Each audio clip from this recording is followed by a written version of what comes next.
একটা সময়ের কথা। একটা ছোট্ট গ্রাম ছিল। সেখানে থাকত একজন গরিব কৃষক, পরিশ্রমী, সৎ, কিন্তু জীবনযুদ্ধে প্রতিনিয়ত পরাজিত। কৃষক ধীরে হাঁটছে ঘরের পাশের গরুর দিকে। মায়া নামের সাদাবাদামি ছোপের গরুটি তার দিকে মুখ ঘুরিয়ে তাকায়। গলায় ছোট একটা ঘণ্টা, গাছের ছায়ে দাঁড়িয়ে। সকালের আলোয় কৃষক মায়াকে দুধ দিচ্ছে।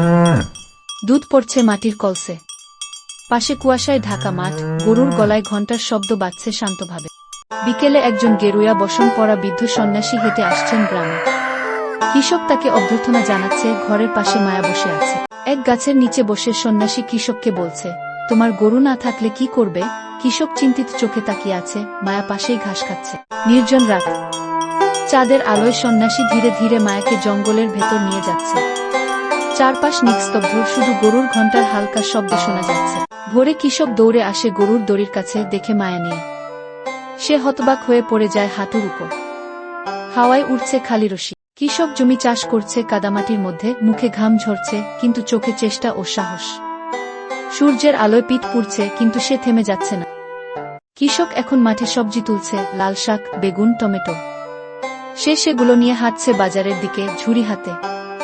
বাজারে বিক্রি করে হাতে পয়সা নিচ্ছে। 1 বছর পরের দৃশ্য। বাড়ি আগের চেয়ে পরিষ্কার, নতুন গরু উঠানে। মুরগি ঘুরে বেড়াচ্ছে।